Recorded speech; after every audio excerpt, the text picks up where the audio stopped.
श्रीमन्तं मुक्तिभर्तारं वृषभं वृषनायकं धर्मतीर्थकरं ज्येष्ठं वंदे नंतगुणार्णवं। पंचपरमेष्ठी भगवान की, अहिंसामय विश्व धर्म की, सिद्धांत शास्त्र की, चारित्र परम पूज्य आचार्य भगवान सकल कीर्ति महामुनिराज की, चारित्र चक्रवर्ती 20वीं सदी के प्रथमाचार्य शांति सागर जी महाराज की, संत शिरोमणि आचार्य गुरुवर विद्यासागर जी महाराज की, संत शांतमूर्ति वात्सल रत्नाकराचार्य गुरुवर सन्मति सागर जी महाराज की, 3 करोड़ महामुनिराजों की आज के आनंद की।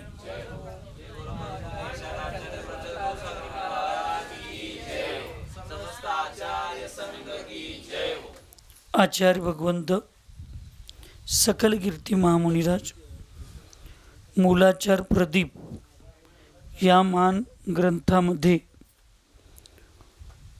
पूर्वचर्चेमध्ये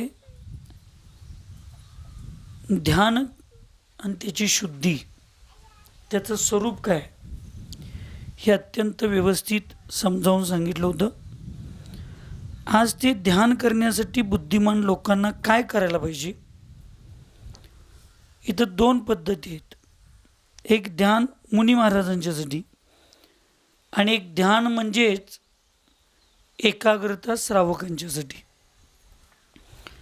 एक स्टेज सोडून पुढल्या स्टेजला जायचं असेल तर जी उत्कृष्ट क्रिया, जी समीचीन क्रिया केली जाते त्याला सुद्धा तुम्ही ध्यान म्हणलं तरी चालेल, सोप्या भाषेत. साधूंना व्यवहारातून निश्चयात जाण्यासाठी जे निमित्त आहे त्याला ध्यान म्हणतात. आणि तुम्हाला सगळ्यांना अशुभातून शुभाकडे जाण्यासाठी जे निमित्त असेल श्रावकांना, त्याला सुद्धा तुम्ही ध्यान किंवा त्याला धर्म म्हटला तरी चालेल. त्यामुळे धर्माची व्याख्या अशी फार कठीण आणि मोठी आहे असं काही नाही. साधूंना शुभाची उत्कृष्टता आणि शुद्ध उपयोगामध्ये जाण्यासाठी जी मनाची एकाग्रता, आत्म्याची एकाग्रता एका विशिष्ट चांगल्या स्वरूप, स्वभाव, गुण अथवा तत्वावर एकाग्र करून जी केलेली एक ध्यान असतं, म्हणजे एक क्रिया असते, त्याला ध्यान म्हणतात. आता आपण श्रावकांनी त्याच्यामध्ये अशुभामध्ये न जाता शुभामध्ये जाण्यासाठी केलेली प्रवृत्ती, त्याला ध्यान असं समजावून घ्या. मग ते कसं होतं, केव्हा होतं आणि ते करणारे बुद्धिमान लोक काय करतात. सगळ्यात पहिल्यांदा तर आचार्यांनी इथं सांगितलं, भ्रमती विषयारण्ये दुर्धरम स्वमनोगजम ध्यानांकुशेन चाहत्या नयंती स्ववशं बुधा. आचार्य भगवान सांगतात, यह अपना मन रूपी दुर्धर हाथी विषय रूपी वन में घूमता रहता है, इसको ध्यान रूपी अंकुश से पकड़कर बुद्धिमान लोग ही अपने वश में कर लेते हैं. मन वडाय वडाय उभ्या पिकातील ढोर. मन एवढं चंचल आहे, मनाची प्रवृत्ती एवढी चंचल असते. एका विद्वानाला विचारलं, ह्या जगातील सर्वात वेगवान, सगळ्यात वेगवान प्राणी किंवा वस्तू किंवा व्यवस्था काय असेल, तर त्याला सांगितलं मन. एक समयामध्ये ते मन कुठं जाईल याची गॅरंटी नाही. आणि त्याच्यापेक्षाही वेगवान जर या जगात जर दुसरं काय असेल तर तो म्हणजे आत्मा. आत्मा एवढ्यासाठी वेगवान मानला जातो की एक समयात आत्मा मध्य लोकातून सिद्धशिलेवर जातो मोक्षाला जाताना. ते आता तुम्हाला फार समजावून घेण्यासाठी आणि अत्यंत जवळून ह्या सगळ्या गोष्टी जर शिकायच्या असतील आणि बघायच्या असतील आणि त्याचा आनंद घ्यायचा असेल तर तुम्हाला कृष्णानगरवाल्यांनो एक फार मोठी संधी आहे, ती पंचकल्याण. त्याचं आय विटनेस आता इथं अभि आमच्या समोर येऊन बसला आहे. आत्ता राजारामपुरीची पूजा नुकताच झाली. त्या राजारामपुरीमध्ये जी पूजा झाली त्याच्यात तो सामान्य इंद्र बनला होता आणि एक अत्यंत कर्मठ कार्यकर्ता म्हणून त्या 5-6 जणांच्यातला हा एक कार्यकर्ता. प्रत्येक गोष्ट महाराजांच्या कार्याच्या आदेशात आणि निर्णयात तो होता. बाहेरचं सगळं काम करायचं आहे म्हणून थोडं तो सामान्य इंद्र व्हायला सुद्धा कचवच होत होता, कारण संख्या कमी तुमच्यासारखीच. आणि मग हे सगळं महाराजजी सगळे आम्ही त्याच्यात बसल्यावर आतलं बाहेरचं कोण करणार. मी म्हटलं ते तू मला सांगू नकोस, ते बाहेरचं माझं बघतो, तू आत ये. आणि मग आपल्या गुरु शब्दाला वचनाला प्राधान्य देऊन तो सामान्य इंद्र झाला. त्याने किती जवळनं भगवंतांच्या क्रिया विधी, एक पाषाण भगवान कसं बनतो, जर पाषाण मंत्रसंस्कारानं भगवान बनत असेल आणि जर तो पूजनीय होत असेल तर आत्मा त्या संस्काराला स्वीकारल्यानंतर तो परमात्मा का बनू शकत नाही. हे सगळं अत्यंत जवळून या लोकांनी बघितलं. आणि त्यामुळं पंचकल्याण पूजेच्या शेवट दिवशी जो जीव मोक्षाला जाणार आहे, तीर्थंकर भगवान मोक्षाला जातात त्यावेळी 13व्या गुणस्थानातून 14व्या गुणस्थानात जातात. त्यावेळी अ इ उ रु लु हे लहान स्वर आहेत. ते स्वर म्हणायला जेवढे 5 स्वर लहान म्हणायला वेळ लागतो तेवढ्या वेळेमध्ये ते 14व्या गुणस्थानात जाऊन राहिलेल्या अघाती कर्मांचा नाश करून तो आत्मा एक समय म्हणजे किती, तर डोळं झाकून उघडतो एवढ्यात असंख्यात समय होतात. एवढ्या छोट्या समयात हा आत्मा सिद्धशिलेवर पोचतो. आपला मृत्यू झाला सामान्य व्यक्तीचा आणि त्या आत्म्याचा, आता मी इथं धर्मध्यान करायला लागलो, तुम्ही कारंदवाडीवाले धर्मध्यान आता या पूजेच्या निमित्तानं करला आणि एवढं चांगलं तुम्ही जीवन जगायला शिकला, एवढं चांगलं जीवन शिकला आणि तुमचा मृत्यू ज्या वेळेला होईल त्यावेळी स्वर्गामध्ये होणार. तर स्वर्गात जाण्याची ही तुमची हिंदू पद्धत आहे. कावळा शिवायला पाहिजे, नाही तर आत्मा भरकटतोय तो निवेदक शिवायला पाहिजे. काय जैन धर्मात याची मान्यता नाही, लक्षात ठेवा. एक समयामध्ये जर ते मोडे वगैरे गणित आहे त्याचं 3 मोडे घेणार असेल तर तो 4 समयात जीव जिथं जायचं तिथं जातो. म्हणजे तुमच्या मेन हायवेसनं पेट्रोल पंपापासनं इथं यायचं आहे. जर तो जीव असं टर्न 2-3 टर्न आहेत की तुमचे, ते 2-3 टर्न घेऊन इथं यायचं असेल, 3 टर्न घेऊन येणार असेल तर 4 समयात इथे येणार. 2 टर्न घेऊन येणार असेल तर 3 समयात इथे येणार. 1 टर्न घेऊन येणार असेल तर 2 समयात येणार. आणि बिन टर्न घेता नीट असं बाण मारल्यागत जर येणार असेल इथं तर एका समयात तो इथे येणार. असं इथून आपण मेल्यानंतर कुठल्या गतीत जाणार आहे त्या गतीत जाण्यासाठी जास्तीत जास्त 4 समय लागतात. किती? तुम्हाला लई सोप्या भाषेत समजायचं असेल तर डोळं झाकून उघडण्याचे एवढ्या वेळेत घ्या. यात असंख्यात समय आहे पण व्यवहारात आपलं म्हणून घ्या. एवढ्या वेळात तो जीव तिथं जातोच, ही भगवंतांची वाणी.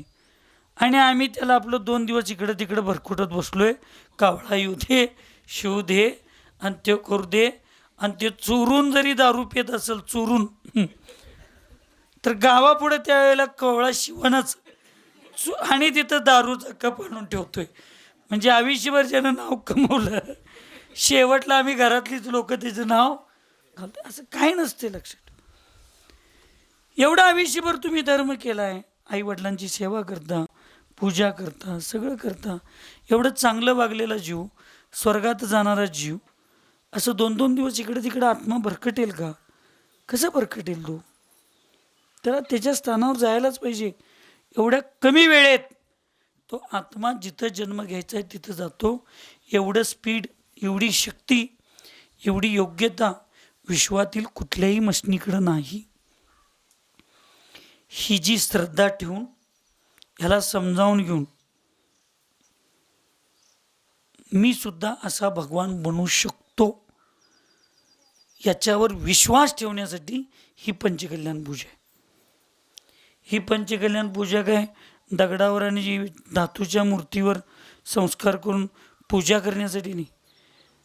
ते जर मंत्र संस्कारानं एक धातू पूजनीय होत असेल तर माझ्या गुरूंच्या संस्काराच्या आधारानं माझा आत्मा परमात्मा का बनू शकत नाही?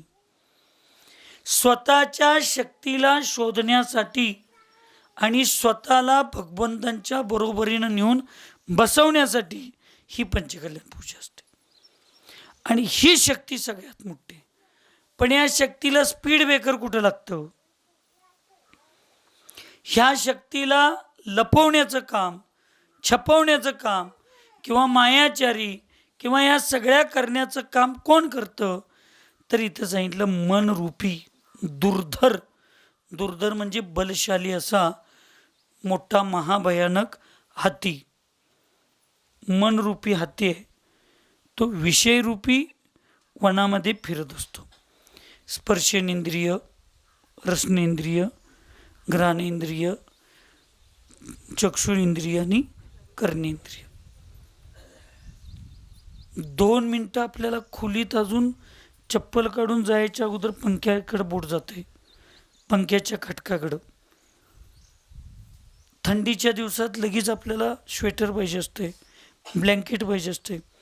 ह्या चर्माला, ह्या कातड्याला जे चांगलं वाटतंय त्याच्यामध्ये मनाला रमवणं स्पर्शेंद्रिय विषय म्हणायचं त्याला. जिभीला चोचलं पुरवण्यासाठी जे चांगलं वाटतंय. आणि एवढी रतिमारती माणसं आहेत आमच्यात. पूजा विधानात सुद्धा काय झालं असायला, पूजा विधान चालू असताना सुद्धा कोणाच्या श्रावकाच्या घरात जेवायला पाठवलं, पूजा चालू आहे, विधान चालू आहे, तरी त्यांनी कांदा लसणाची भाजी करून दिली, भजी भजी ही खाणारच. अशी आमच्यात एक एक महाअट्टल भक्त असे आपल्यात असतात. आणि तुम्ही तर काय मग करच. लग्नाचा अर्थ रे मांगलिक एक नवीन जीवनाची सुरुवात, सांसारिक जीवनाचं मंगलाचरण म्हणजे वैवाहिक जीवन. आणि तुम्ही भाद्रानो ते बस्तीच्या हॉलमध्ये वांग्याची भाजी खारून खाणारी तुम्ही किती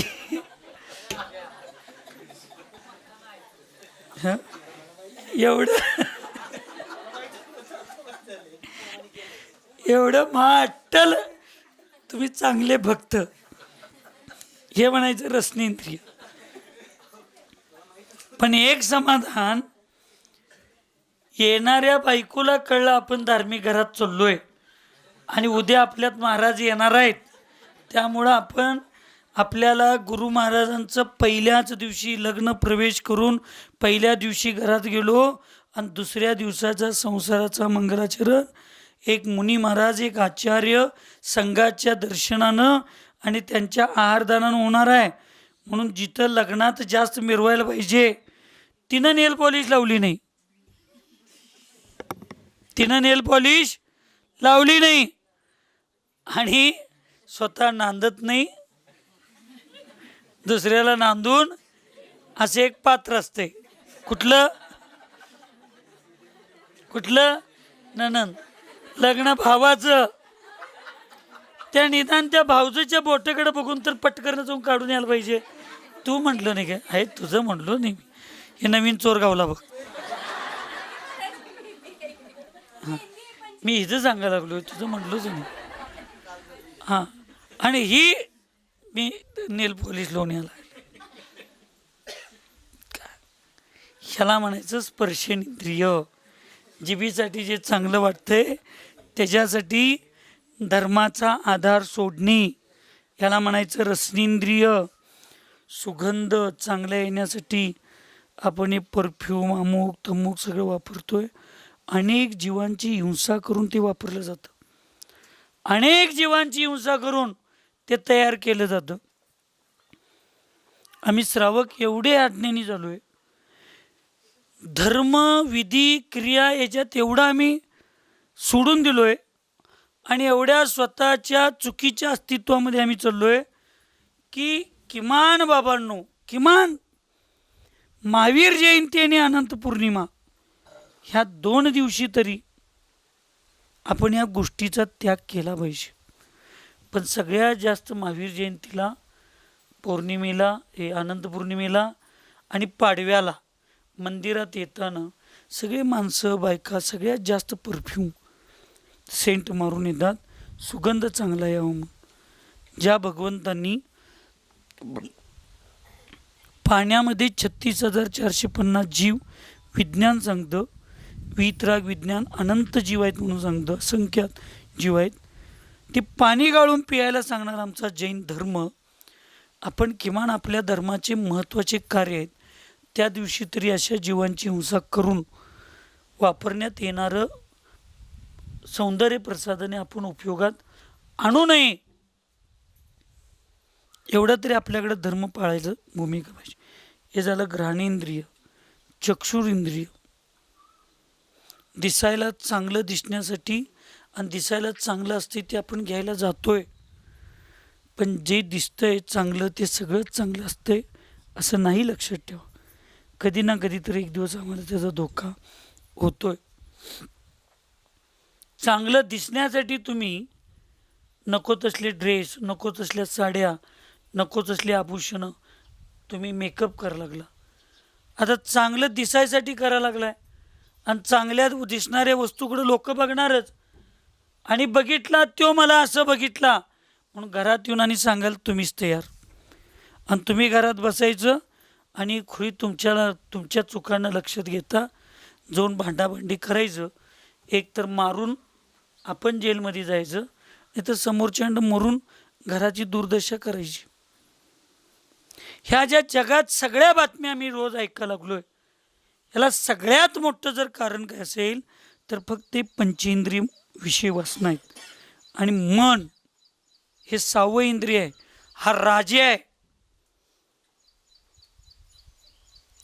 आणि म्हणून या विषयरूपी वनामध्ये फिरणाऱ्या ह्या मनरूपी हत्तीला ध्यानरूपी अंकुशानं जे धार्मिक लोक असतात, जे धर्मात्मा असतात, भावी परमात्मा होण्यासाठी धर्म करत असतात, ही लोक, बुद्धिमान लोक, त्या ध्यानरूपी धर्मरूपी अंकुशानं आपल्या मनाला काय करतात, वशीभूत करत असतात. म्हणून धर्माची व्याख्या नुसता तुम्ही पूजा पाठ, आली आमची पूजा अष्टेजी, ह्याच्यातच तुम्ही आम्ही जर नुसता आमच्या धर्माला जर आम्ही लावत बसलो तर धर्म तिथं नाही. धर्माची व्याख्या आचार्यांनी सांगितलं की आपल्या मनाला किती आपण स्थिर केलो, आपल्या मनाला आपण किती समजावून सांगितलो हे चूक आहे नको म्हणून एखादं वाईट काम करताना आपण किती लांब त्याच्यापासून सरलो, शे केलो तर ती पूजा आहे. म्हणून कृष्णानगरवाल्यांनो, आळभागातल्या लोकांनो, पूजा दिसायला किती चांगली आहे ह्या करण्याच्या नादाला तुम्ही जरासुद्धा लागू नका. ही पूजा आमचं चांगलं करण्यासाठी किती निमित्त ठरेल अशा भावनेने ही पंचकल्याण पूजा करा. शरीराला चांगलं दिसण्यासाठी ब्युटी पार्लरमध्ये जाणारे किंवा तुम्ही पण आता बाकीच्या ठिकाणी जाणाऱ्यांनो, पैसे दिल्याशिवाय तुमचा मित्रसुद्धा आणि तुमची मैत्रीणसुद्धा ब्युटी पार्लरची मालकीण असेल तर ती पैसे दिल्याशिवाय तुमच्या शरीराला सुंदर करू शकत नाही. तसा हा धर्म जो आहे, हा धर्म तुमच्या आत्म्याला सुंदर करणार आहे, तुमच्या जीवनाला सुंदर करणार आहे. तुम्ही व्यवहारात म्हणताय फुकटचं काही पचत नाही, म्हणताय नाही, आणि पचलं तरी उरत नाही, म्हणताय ना. तसं धर्मसुद्धा फुकट केलेला कधीही पचत नाही, आणि पचला तरी तो जास्त दिवस राहत नाही. का राहत नाही? तर तुमचं समर्पणच नाही तिथं. तुम्हाला ते जाता जाता मिळाले. मी कायम सांगतोय, ही शक्तिपीठ कुठले रत्नागिरी, कोल्हापूर, हे नागपूर रस्ता झाला, यात आपल्या भागातले कळंबी, भोसेन, मालगाव, अनेक रस्ते, पंढरपूर, या लोकांची शेती गेली, आयतं कोट्यावधी रुपये आले. जी धर्माशी, नीतीशी, न्यायाशी आणि संस्काराशी निगडीत आहेत, संलग्न आहेत, त्या लोकांनी त्या पैसा, शेताचा पैसा शेतात लावला आणि लगेच प्रॉपर्टी करून ठेवली. पण ज्या लोकांच्यावर संस्कार नाहीत, नीती नाहीत, ह्या मनावर कंट्रोल नाही, धर्म ज्यांच्याकडे नाही, 2-2.5 वर्षात 2-2, 2.5 कोटी रुपये संपवून टाकले आणि आता MIDC चालल्यात कामाला कुपवाडच्या. ही वास्तविक कंडिशन मी तुमच्या पुढे सांगायला लागलो. जे सहज मिळतंय ना ते पचत नाही, आणि पचलं तरी ते जास्त दिवस टिकत नाही. कुठलीही गोष्ट कष्टाने मिळवायला पाहिजे, घाम गाळून मिळवायला पाहिजे. तसा प्रयत्न करून, पुरुषार्थ करून जो आपण सगळीजण मिळून धर्म करतो, तो धर्म शेवटपर्यंत आपल्या बरोबर राहत असतो. सहजतेने मिळालं शेवटपर्यंत राहत नाही. तसं आपण धर्म करताना सुद्धा काहीतरी टाकल्याशिवाय, काहीतरी दिल्याशिवाय, समर्पण केल्याशिवाय धर्म होत नाही. लक्षात. मग काय टाकायचं काय आपल्याला? सम्यक तो मिथ्या, तो 2 मिनिटं बाजूला ठेवा. पण तुम्ही एक जोगवा मागायला आलेल्या बैला सुद्धा, त्या दिवऋषींना सुद्धा तुम्ही जर देवासाठी दिले म्हणून एक मुठभर जुंधळ टाकला तर त्यातली 4 दाणं ती परत तुमच्या हातात देते. त्या देवाला घेऊन फिरणाऱ्या त्या लोकांना एवढी अक्कल आहे. तुमच्या घरात पाहुणे पै आले, ओटी भरला, तर ओटी भरल्यानंतर 4 दाणं परत तुमच्या सुपात, तुमच्या ओट्यात टाकण्याची पद्धत आहे. कारंदवाडीवाल्यांनो, हे सगळं तुम्हाला एवढं सुंदर शेती, घर, धर्म, परिस्थिती, आई वडील, हे सगळं तुम्हाला मिळाले.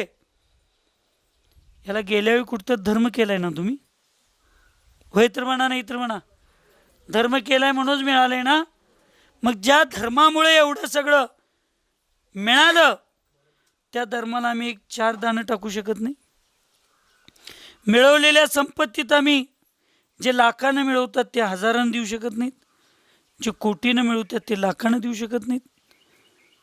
मग आमच्यापेक्षा ती लोक बरी, मागून खाणारी ती दिवऋषीन लोक बरी, की निदान मुठभर टाकल्यावर 4 दाणं तर देणाऱ्याला परत देतात. तुम्ही देवाला सुद्धा 4 दाणं द्यायला तयार नसाल तर मग आमची अवस्था भविष्यात दरिद्री, भिकारी झाल्याशिवाय राहणार आहे.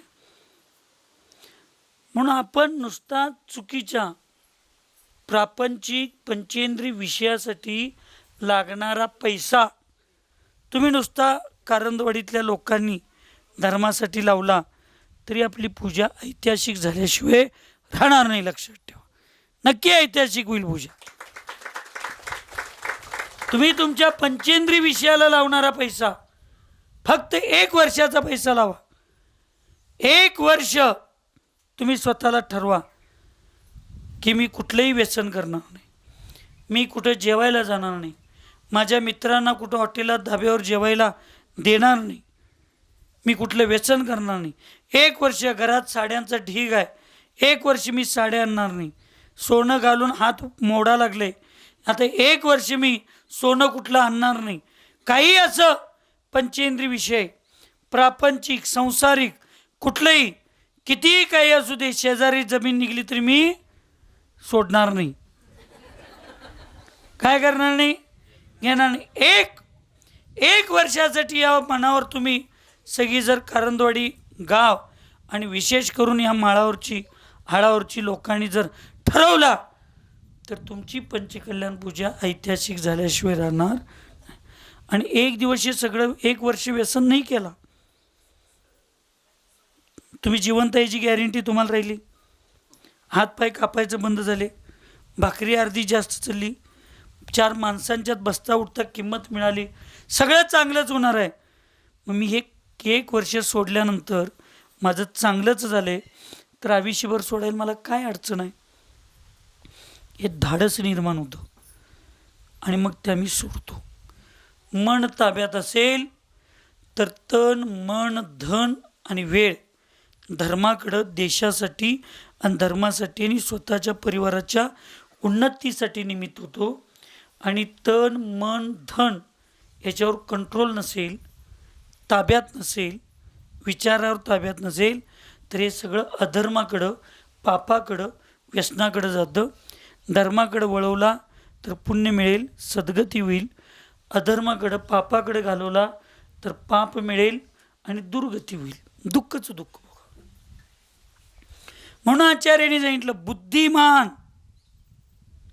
बुद्धिमान लोक जे असतात ते धर्माकडे वळण्याचा प्रयत्न करतात.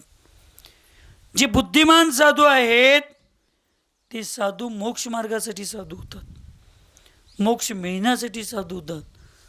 आणि ज्यांच्याकडे वास्तविक सम्यक ज्ञान नाही ते लोकांना फसवून स्वतः फसण्यासाठी साधू झालेले असतात. म्हणून मनरूपी दुर्धर हत्तीवर पंचेंद्रिय विषय वासनेला सोडून ध्यानरूपी अंकुशांनी आपल्या मनाला ते ताब्यात ठेवत असतात. राड कशानं होते तुमच्या शेतात, ऐकू येत नाही, पाण्यानं. बहिर आल्यावर डांबरीवर पाय धुताय कशानं, म्हणजे घाण व्हायला निमित्त काय, स्वच्छ व्हायला निमित्त काय, पाणी. बरोबर आहे काय? तसं दुर्गतीला जायला पण निमित्त मन आहे, सद्गतीला जायला पण निमित्त मन आहे. दुर्गतीला जायला पण निमित्त विचार आहेत आणि सद्गतीला जायला पण निमित्त विचार आहेत. त्या विचारांच्यावर आमचं जर कंट्रोल राहिलं, त्या मनावर आम्ही नियंत्रित केलो, चांगल्या पद्धतीने नियंत्रण केलो तर नियमानं आपलं कल्याण होतं असं आचार्यांनी सांगितलं. मग ती योगीजन, बुद्धिजन, चांगली धार्मिक विचाराची जी जीव असतात, साधू असतात, ती इंद्रियानी कशारूपी सीनेला कशाच्याद्वारे जिंकतात तर सांगतात, चंचलान कुर्वतः क्रीडां पंचेंद्रिय जलोद्भवान रत्यब्धौ ध्यान जालेन वदन्ति ध्यानिनो धृतं कषाय तस्करानीकं मनोभूपेन्द्र पालितं विश्वसंतापिनं घ्नन्ति ध्यान खड्गेन योगिना. ध्यान रूपी खडग म्हणजे तलवार. या तलवाराच्या, ध्यानरूपी तलवाराच्या माध्यमातून पंचेंद्रिय विषयरूपी शत्रूंना ते मारत असतात. इथं आचार्य सांगतात, पंचेंद्ररूपी जल से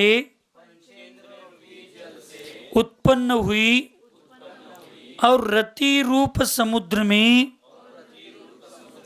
क्रीड़ा करती हुई चंचल मछलियों को ध्यानी पुरुष ही ध्यान रूपी जाल में शीघ्र बांध लेते हैं, मन रूपी उत्कृष्ट राजा के द्वारा पाली हुई और समस्त जीवों को दुख देने वाली ऐसी इस कषाय रूपी चोरों की सेना को योगी पुरुष ही ध्यान रूपी तलवार से मारते हैं. पंचेंद्र रूपी नदीमध्ये, तलावामध्ये, समुद्रामध्ये उत्पन्न झालेल्या आणि रतिरूपी समुद्रामध्ये क्रीडा, रती म्हणजे वासना, विषय, त्याच्यामध्ये क्रीडा करत असणारी जी चंचल मछली. मासा स्थिर कधी असतोय का सांगा? त्याला तुम्ही तांब्यातल्या पाण्यात जरी घातला तरी ते चंचलच.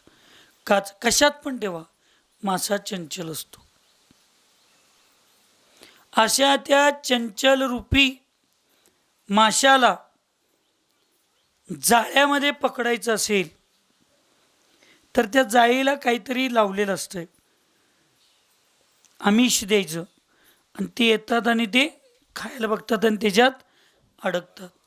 तसं साधू ह्या मनरूपी माशाला, ह्या पंचेंद्रिय रूपी विषयांच्या मध्ये रमलेल्या ह्या मनरूपी माशाला आत्म्याच्या सुखाचा, आनंदाचा आणि धर्मध्यानाचं तिथं खाद्यपदार्थ ठेवतो आणि तो खाण्यासाठी म्हणून तिथं येतो आणि त्याच्यात बरोबर अडकतो. हे उदाहरण एक देश असतं. फक्त त्या नदीतला मासा त्या जाळ्यात अडकला की त्याचं नुकसान होतं, मृत्यूला मुखावं लागतं, मृत्यूला सामोरे जावं लागतं. पण या ध्यानरूपी जाळ्यामध्ये जो हा चंचल मासा एकदा जर अडकला तर त्याचं जीवन उत्थान, कल्याण झाल्याशिवाय राहत नाही. मनाला स्थिर करायला पाहिजे. अंजन चोर सप्तव्यसनी ऐकायला काय झोपालाय? मग होई पण म्हणा, नाही पण म्हणा, डोळं झाकून ऐकायला लागलाय. म्हणजे ध्यान प्रक्रिया चालू आहे, ध्यानाच्या प्रोसिजरमध्ये आहे. मन एकाग्र व्हायला लागले आता. बार होऊ दे, चांगला आहे. एवढं लगेच प्रभाव माझा पडणे एवढं तुम्ही चांगला असाय असं अपेक्षाच नव्हती मला. मग आता पूजा ऐतिहासिकच होणार. म्हणजे कारंदवाडीतल्या तुमच्यावर माझा प्रभाव एवढा लगेच, 12 वर्षी दीदींच्यावर माझा प्रभाव पडला. ही 5-6 महिने फिरायला त्यांच्यावर माझा प्रभाव पडला नाही. तुमच्यात 12 मिनिटात प्रभाव म्हणजे ह्या सगळ्यांना सोडून तुम्हालाच घेऊन जावं बा. चांगला आहे बा. मग नाही सर, असू दे. काय सांगत हो तुम्ही? सांगा बघा. सप्तव्यसनी अंजन चोर. अरे सकाळी चौक्यात अभिसर तुम्ही आमचं झाले की जुनं बायको लांब राहिल्या म्हणला. तो नवीन असणारा एवढं लक्ष देऊन ऐकायला लागलाय. त्याला एका दिवसात एवढं वैराग्य झालं, एकाग्र होऊन ऐकायला लागलाय.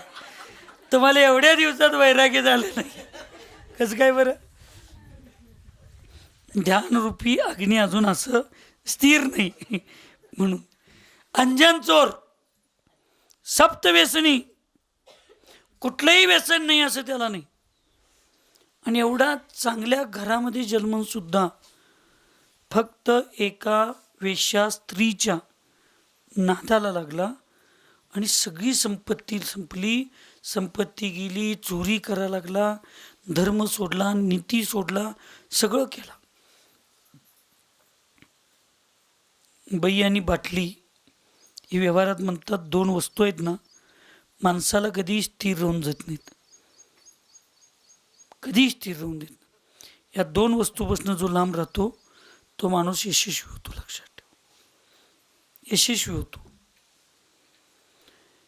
एवढं तो आहारी गेला त्या स्त्रीला राजाच्या राणीच्या गळ्यातला हार पाहिजे झाला. आणि ती म्हणजे इमोशनल ब्लॅकमेलिंगची सर्वात चांगली PhD जर कुणाची असेल कुठल्याही युनिव्हर्सिटीत न जाता, तात्या कोण आहे सांगा बघ्या.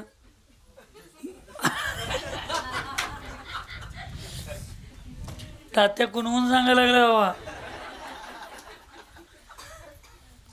स्त्री अत्यंत. पण इथल्या बायका चांगल्या गोष्टीसाठी इमोशनल करतात ना, चौक्यात आणायसाठी. कुठे गेली ती आहे काय? हे ती नव हां कुमार काय कुणाला सकाळी चौक्यात म्हटली की महाराजी चौक्यात आणण्यासाठी तुमचंच घे. हां विकास दादांची नक्की तुमचा स्त्री पर्याय शेवटचा येऊ. मी अगदी आनंदानं सांगतो, तुम्ही जर तुमच्या स्त्रीत्वाचा उपयोग, तुमच्याकडे असणाऱ्या शक्तीचा उपयोग, तुम्ही काही असू दे, तुमचा उपयोग तुमच्या नवऱ्याला धर्मात आणण्यासाठी जर त्याचा उपयोग करत असाल तर कर्म म्हणते तुझं स्त्री पर्याय शेवट. परत तू स्त्री व्हायचा अधिकार नाहीस, कारण तुला धर्माबद्दल प्रेम आहे. चांगल्या गोष्टीसाठी उपयोग करा, पंचेंद्रियांच्यासाठी करू नका. सोनं चांदी काही संकट घेऊन जाणार नाही. आता हे खरोखर तुमच्यात अभ्यास करून PhD केलाय, काय पैसे देऊन PhD मिळवलाय, कुठली इमोशनल ब्लॅकमेलिंगची, हे 15 तारखेला मला कळणार आहे. किती तुम्ही तुमच्या नवऱ्यांना इमोशनल ब्लॅकमेलिंग चांगल्या कामासाठी करणार आहे. ती होती, तिनं चुकीच्या पद्धतीने इमोशनल गेली. ती म्हणते तुमचं माझ्यावर प्रेमच नाही. तो म्हणतोय नाही माझं सगळं लई प्रेम आहे. ती म्हणते नाही तुमचं प्रेमच नाही. ते भावनेच्या भरात बोलून गेला. सांग तुझ्यावर माझं प्रेम आहे हे सिद्ध करायला मी काय करू. ती म्हटली राणीच्या गळ्यातला हार आणून द्या. आणि एक खुळं त्याच्या मागे लागलं आणि ते राणीच्या गळ्यातला हार चोरायला गेला. पण ही जर राणी, ऐकायला लागलाय अंजन चोरांनो, ही जर राणी तुम्हाला या 2-3 दिवसात ब्लॅकमेलिंग करत असेल धर्मासाठी, खरं जर तुमचं माझ्यावर प्रेम असेल तर मला इंद्रायणी करा, आपण इंद्र होऊया. आयुष्यात मी तुमच्याकडं काही मागणार नाही, पाहिजे तर माहेरचा त्याग करतो. इथनं पुढं सोनं चांदी काही तुम्हाला सांगा, तुम्ही याच्या अगोदर किती भावात कितीदा जन्मलाय? आई बाप माहेर धन संपत्ती कितीदा तर मिळाले तुम्हाला. पण तुम्ही नियमानं आत्तापर्यंत अनंत वेळा स्त्री पर्याय जन्मला, पण एकदा सुद्धा सौधर्म इंद्रायणी होऊन जन्मला नाही, एकदा सुद्धा तीर्थंकर माता होऊन जन्मला नाही. याचं कारण ते दोघंही एक भाऊ अवतारी असतात. जर ते नियमानं तुम्ही एकदा जरी सौधर्म इंद्रायणी झाला असता, एकदा जरी तुम्ही तीर्थंकर माता झाला असता, तर नियमानं तुम्ही आत्तापर्यंत मोक्षाला गेला असता. झालाय कधी? नाही. पण कुणाची तर आई, कुणाचा तर बाप, कुणाची तर मुलगी, कुणाचा तर मुलगा असंख्यात वेळा झालोय. करायला लागलं तर करा माहेरचा त्याग, काय विकल्प नाही. कुठलीही गोष्ट तुमचा नवरा जर तुम्हाला सांगत असेल ते मान्य करा. पण तुम्ही म्हणा की एकदा आपण सौधर्मी इंद्रायणी होऊ, एकदा पूजेतलं मुख्य पात्र बनून आपण भगवंतांची पूजा करूया. आयुष्यात मी तुमच्याकडं काही मागत नाही. तुमची ताकद आहे तेवढंच बोला. कर्ज काढून वट्टे इंद्र होऊ नका. काही गावात शेत विकून इंद्र झाले. आम्हाला तसलं पण काय करायचं नाही. जैन धर्म कधी असलं सांगत नाही. घर जारा आणि कोळशाचा व्यापार करा, कधीही सांगत नाही. जैन धर्म कधीही सांगत नाही तुम्ही उपाशी बसा आणि दुसऱ्याला खायला घाला. करंदवाडीवाल्यानं जर आम्हाला उद्या सकाळी कळलं की हे गरिबाचं घर आहे आणि भक्ती फार श्रीमंत आहे, ऐकायला लागलंय, घर गरिबाचं आहे पण भक्ती फार श्रीमंत आहे आणि चंद्रभूसागर महाराजांचा आहार करायचा आहे, हे रोज लोक कंट्रोलचं तांदूळ खातात. पण महाराजांचा चौका लावायचा आहे म्हणून शेजाऱ्यांच्या घरात 4 किलो कंट्रोलचं तांदूळ देऊन अर्धा किलो चांगलं तांदूळ आणून तुम्ही चौका लावलाय माझ्यासाठी, हे जर मला कळलं तर तुमच्या घरात आहार करायचा अधिकार माझा नाही. तुमच्या घरात जे आहे, तुम्ही कंट्रोलचं तांदूळ खाताय, कंट्रोलच्या तांदळाचा भात करा. तुम्ही कंट्रोलचं गहू खाताय, कंट्रोलचं गव्हाचा चपाती करा. तुम्ही हायब्रेड खाताय, हायब्रेडची भाकरी करा. काही विकल्प नाही, फक्त कांदा लसूण घालायचं नाही. हां, तुम्ही जे खाताय ते करा म्हटल्यावर आणि तुम्ही म्हणणार प्रासूक करून गाठलोय म्हणणार. शुद्धतेचा विषय चालू आहे इथं. तुम्ही जे खाताय, तुमच्या घरात जे साधं बाध आहे ती शुद्धीनं सवळ्यात करून घाला. पण उसणं आणून तुम्ही चौका लावलेलं जर कळलं तर साधूंना आहार करायला चालत नाही. त्यांच्या दोषामध्ये एक दोष आहे. मग 1 दिवसाचा आहार खायला साधूला उसणं पैसे आणून कर्ज काढून तुम्ही चौका लावलेलं कळलं, बिशीतलं पैसे काढून तुम्ही चौका लावलेलं कळलं, तर साधूंना ते आहार खाऊ शकत नाहीत. तर कर्ज काढून तुम्ही सवाल धरल्यावर ती पूजा कशीच धर्माला मान्य असेल? तुम्ही शेत रान विकून तुम्ही जर पैसे सवाल धरला असला तर ते कसं मान्य असेल? हां, पूर्वी तुम्ही पूजेच्या अगोदर विकलायसाच आणि त्याचे पैसे तुमचे आलेत, तर पहिला पूर्वी पैसे आले असतील तर ती इकडं तिकडं कुठं तर लावण्यापेक्षा धर्मात थोडं लावूया, त्याच्यावर धर्माचा पण थोडा अधिकार आहे म्हणून धरला तर भाग वेगळा. धरल्यावर विकायचं नाही. अगोदर विकला असला आणि त्यातलं थोडं पैसे लावला तर ते पाप नाही. हे धर्म आहे आपला. म्हणून तुम्ही उपाशी राहून कुणाला खायला घालू नका, पण गटरीत टाकतायत तेच कुणाला तर खायला घाला. नुकसान करणार आहे, शिळं राहणार आहे तर ते कुणाला तर खायला घाला.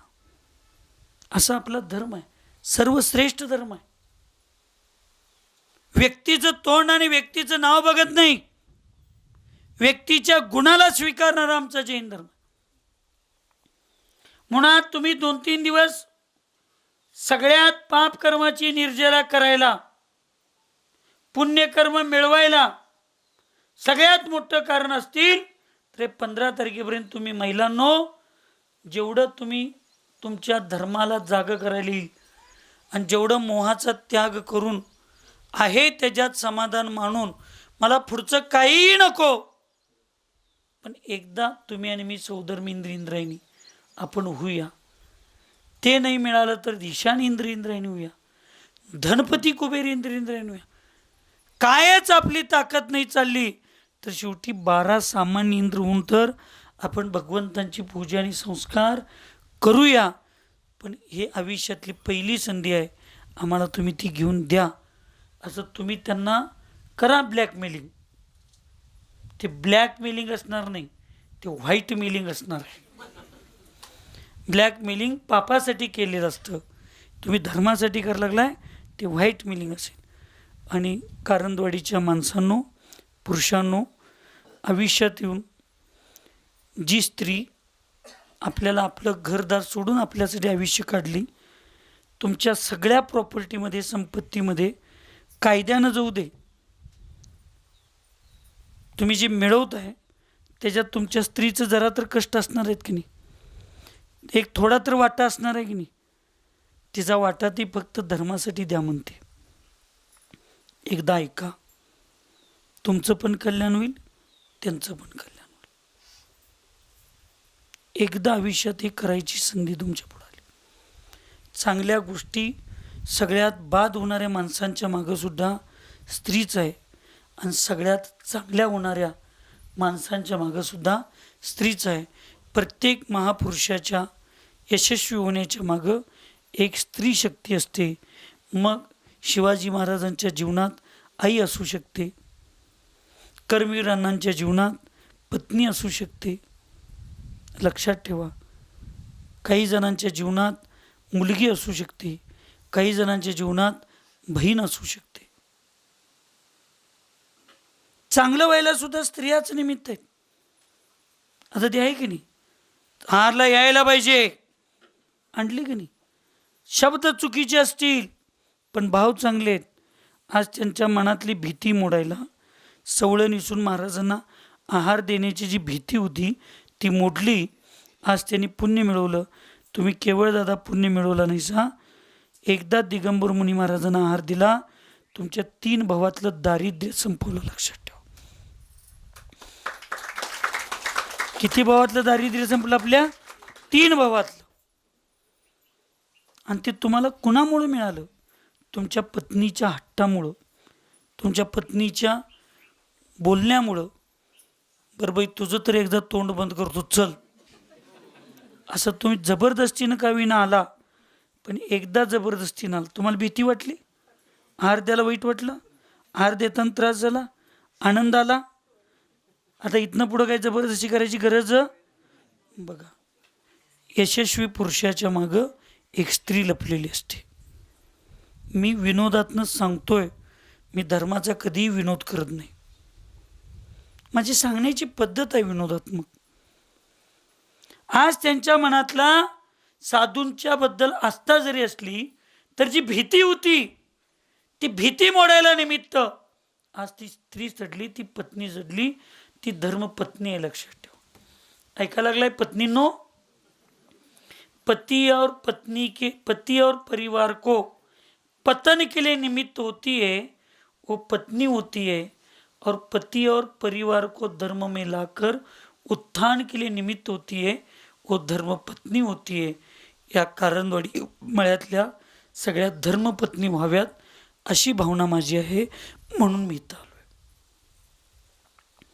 तुम्ही सगळे धर्मराज युधिष्ठिरासारखे, पांडवांच्या सारखे नीतिवान, चारित्रवान, श्रद्धावान, आस्थावान, धर्मवान व्हावं म्हणून इथं मी तुम्हाला हे सांगायला आलोय. आणि तुम्हाला दोघांना व्हायचं असेल, तुम्हाला राम व्हायचं असेल, तर तुम्हाला सीता व्हायचं असेल, तर तुम्हाला दोघांच्या जीवनात परिवर्तन करावं लागेल. आणि हे परिवर्तन जे आहे हे समजण्यासाठीच ही पंचकल्याण पूजा आहे. लक्षात ठेवा. तो त्या बाईचं ऐकून गेला. त्याला एक काजळ मिळालं होतं. काजळ. बिट्टू, राजारामपुरी तू पण काजळ घातला होतास देवाच्या पंचकल्याण पूजेतलं, पण ते चांगलं दिसायसाठी घातला होतास. अर्यंतनं डोळं स्वच्छ व्हायसाठी घातला होता. परमानंद 10 तारखेला येतो म्हणलं, अजून आलाच नाही. तो सारी किती आहेस? 12. हां, अशी सगळी आमच्याकडे भरती आहे. प्रत्येक जण काजळ घातलं. तसं त्यालाही एक काजळ मिळालं होतं. तर डोळ्यात तो घातला की तो कुणाला दिसतच नव्हता. अंजन म्हणजे काजळ, चोर. ते त्याचं शरीर कुणाला दिसत नव्हतं. आणि तो काजळ घालून गेला. पण चोरीचं प्रमाण एवढं वाढलं होतं, त्यामुळं राजाला एक कळलं होती बातमी. त्यामुळं राजानं काय केलं, अशी चोरी व्हायला लक्षात दिसली की सगळीकडं जाळ करायचं, म्हणजे धूर करायचं. धूर डोळ्यात गेल्यामुळं पाणी येतंय, पाण्यानं काजळ स्वच्छ होते आणि तो आपाप माणूस दिसतोय. असं राजाच्या एका हुशार मंत्र्यानं त्याला सांगितलं होता. मंत्रीशानी असली पाहिजेत हाळभागातल्या लोकांनो. मंत्रीच जर चोराला जाऊन सामील असतील तर मग काय उपयोग आहे सांगा बघा. बुद्धिवान होती ती लोक त्या वेळातली, काळातली. राजाला जसं लक्षात आलं त्या राणीचा हार चाललाय, माणूस दिसत नव्हता पण हार दिसत होता, कारण ते सोन्याचा चकाकणार होता. लोकांच्या लक्षात आल्याबरोबर सगळ्या सैनिकांनी दरवाजा बंद करून जाळ केला. मग धूर आला, त्या धुराच्या माध्यमातून ते काजळ चाललं. आता मी दिसेन या भावनेतून हार तिथंच टाकतोय आणि तो पळून जातोय. तरी सैनिक त्याच्या पाठलाग दिसा लागल्यावर त्याच्या पाठलाग करतात आणि तो अंजन चोर स्मशानभूमीत जाऊन लपून बसतोय. ऐका, कुठं जाऊन लपून बसतोय? स्मशानभूमीत जाऊन लपून बसतोय. आणि तिथं बघतोय एक विचित्र खेळ चालला होता. एक माणूस भाले तलवारी असं वर तोंड करून ठेवला होता आणि त्याच्यावर शिकोळी असते की ती लोणी ठेवायला, ती शिकाळी काय काय म्हणतात ते, पूर्वी लोणी ठेवायला, भाकरीची बुट्टी ठेवायला ते शिका तसलं होतं. त्याच्यावर तो बसणार, काहीतरी बडबडणार, तलवार घेऊन त्या कासऱ्यापाशी जाणार आणि थांबणार आणि खाली येणार, त्याच्याकडे बघणार, त्या तलवारीकडे बघणार. एकदा दोनदा तीनदा हे झालं. तो त्याला म्हणतो, हे काय करायला लागलायस? तर आकाशगामिनी विद्या प्राप्त करण्याची विधी आहे म्हटलं. काय आहे आकाशगामिनी विद्या? तर तो आकाशात उडून जाणार. सपना चटई ॲडव्हर्टाईज नाही काय, तो बसून असं दाढीवाला आहे का टी व्हीवर ॲडव्हर्टाईज सपना चटईची, हां ते दाढीवाला त्याच्यावर बसतोय आणि आकाशात जातोय की उडून, आहे का नाही? मी महाराज आत्ता 18 वर्षात झालो आहे. त्याच्या अगोदर मी पण टी व्ही बघतच होतो. काय तुम्हाला काय वाटलं जन्मल्यावर मी महाराजच झालोय? तुम्ही काय केला नाही ते सगळं करून मी चालू आहे. त्यामुळे तुमच्यापेक्षा जास्त अनुभव माझ्याकडे आहेत. त्याचं अंतराळी जाण्याची विद्या प्राप्त होते. मग काय आहे ती विद्या? काय आहे ही आकाशगामिनी विद्या समजावून घेतलं. मग त्याला प्राप्त करण्याची भूमिका काय आहे? तर सांगितलं नमोकार महामंत्र, पंचनमस्कार महामंत्रावर अत्यंत ज्याची दृढ श्रद्धा असते तो व्यक्ती नमोकार मंत्र म्हणत म्हणत ही शिकाळ्याची जर दोरी तोडला तर तो अंतराळी राहतो. आणि त्याच्या श्रद्धेमध्ये जर खोट असेल तर तो त्याच्यावर पडून मरणार. आणि जर श्रद्धा पक्की असेल तर तो जिवंत राहणार, अंतराळी राहणार. हे कोण सांगितलं तुला?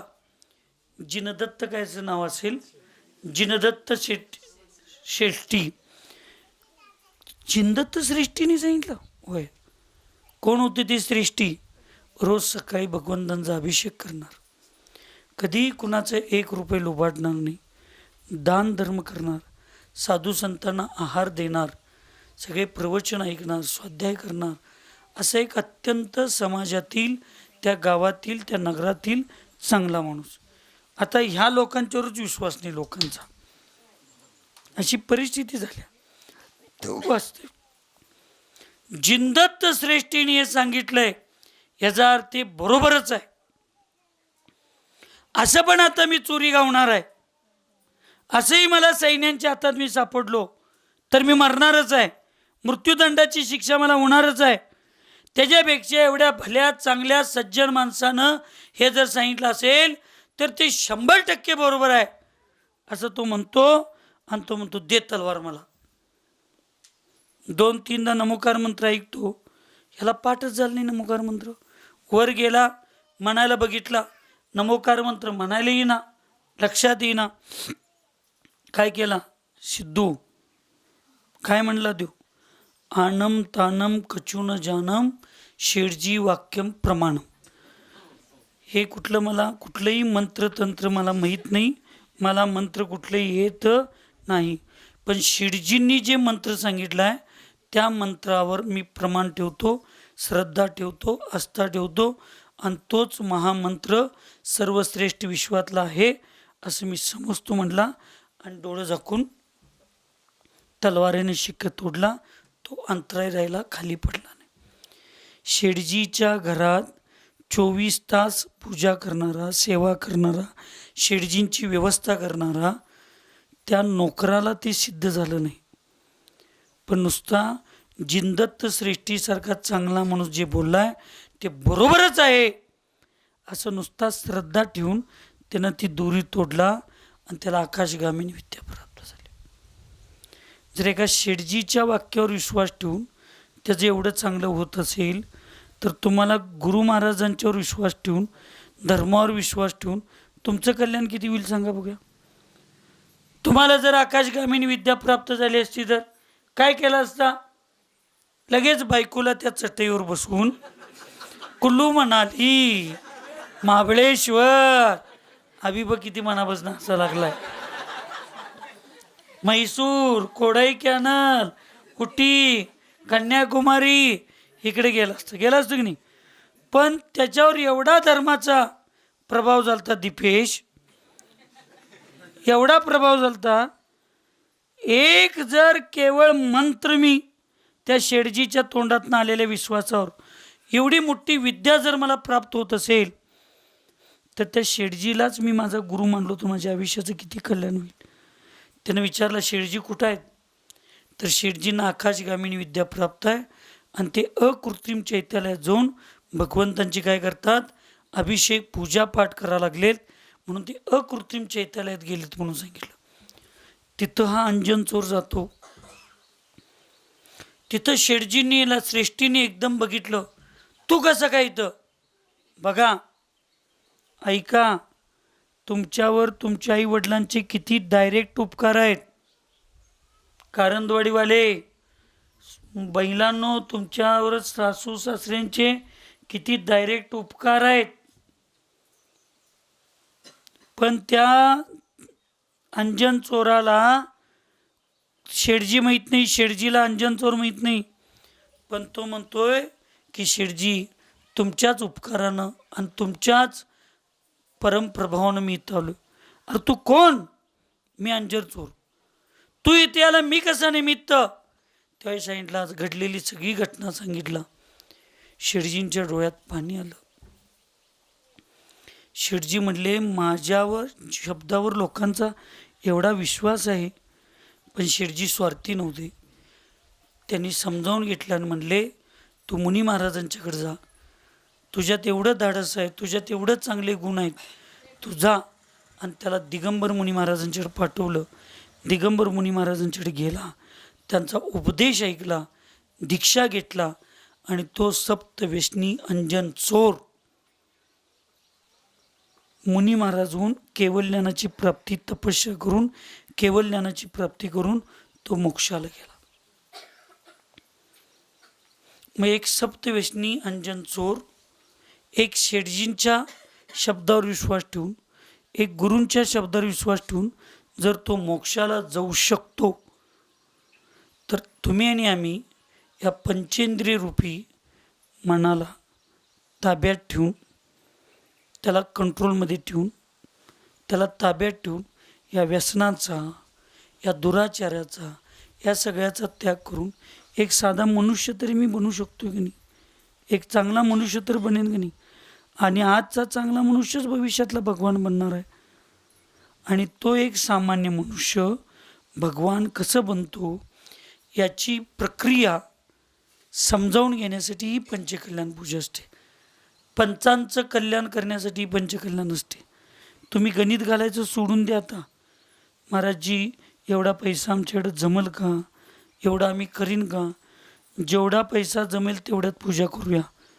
पण महाराजजी, ही पूजा आमच्या पंचपापापासून दूर नेऊन आम्हाला पंचपरमिष्ठीचं स्थान निर्माण करण्यासाठी निमित्त ठरू दे, अशी भावना तुम्ही जर मनात केला तर यदा कदाचित तुमची ही पूजा सार्थकी ठरेल. म्हणून पंचेंद्रियरूपी जलाने उत्पन्न झालेल्या आणि रतिरूपी समुद्रामध्ये क्रीडा करणाऱ्या या चंचल माशाला ध्यानी पुरुष अत्यंत ध्यानरूपी जाळ्यामध्ये बांधून ठेवतात. आणि मनरूपी जो राजा आहे, तो राजा ह्या समस्त दुःख, जीवांना दुःख देणारी कषायरूपी चोरांची जी सेना गोळा करत आहे, त्या सर्व सेनेला ध्यानी पुरुष, योगी पुरुष ध्यानरूपी तलवारानं त्या दृष्ट शत्रूंचा नाश करतो. तसं ध्यानरूपी तलवारानं या कषायांचा नाश करून ते ध्यानी पुरुष आत्म्याला परमात्मा बनवतात. म्हणून तुम्हाला आम्हाला हे विषय समजावून घेऊन, एक आलेल्या संधीचं फायदा करून घेऊन, त्याचं सुवर्ण संधीचा फायदा करून घेऊन आपल्या आत्म्याला परमात्मा बनवण्याचा मार्ग सगळीजण निवडूया. एवढीच मंगलमय भावना या ठिकाणी करून सुखी रहे सब जीव जगत में, कोई कभी न घबरावे, वैर पाप अभिमान छोड़ जग, नित्य नये मंगल गावे. ओम नमः. सबको क्षमा, सबसे क्षमा.